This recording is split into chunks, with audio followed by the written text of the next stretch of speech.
پیارے حضور، میرا سوال اطفال الحمدیہ میں عموماً دو معیار ہوتے ہیں، معیار صغیر و معیار کبیر. کیا ضرورت کے پیش نظر اس میں تبدیلی کی جا سکتی ہے؟ یہ نصاب کے متعلق وقف نو اور اطفال الحمدیہ.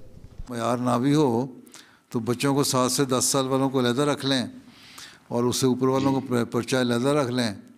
کھلائیں گے وہ معیار صغیر معیار کبیر ہی، لیکن عمر کے لحاظ سے معیار صغیر کی عمر فلاں سے فلاں تک اور معیار کبیر کی عمر 12 سے 15 سال تک. ٹھیک ہے، اس کے مطابق امتحان لے لیا کریں. وہ کون سا ایسا مسئلہ ہے؟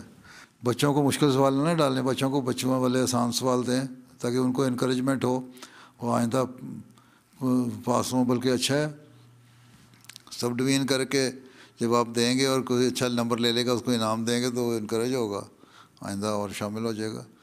تو معیار بے شک وہیں رہے. پیپر کی جو عمر ہے وہ اسے پوچھ کے بتا سکتے ہیں کہ تمہاری عمر کیا ہے، اس کے حساب سے اس کو اتنا پیپر دے دیا، اس کی عمر کتنا ہے اس کو دے دیا. ٹھیک ہے جی بالکل، جی ٹھیک ہے حضور. معیاروں کو تبدیل کرنے کی ضرورت نہیں ہے. عمروں کے گروپ تو آپ انٹرنل ارینجمنٹ اپنے عمروں کے حساب سے کر سکتے ہیں. ٹھیک ہے، جی حضور، ٹھیک ہے. جزاکم اللہ.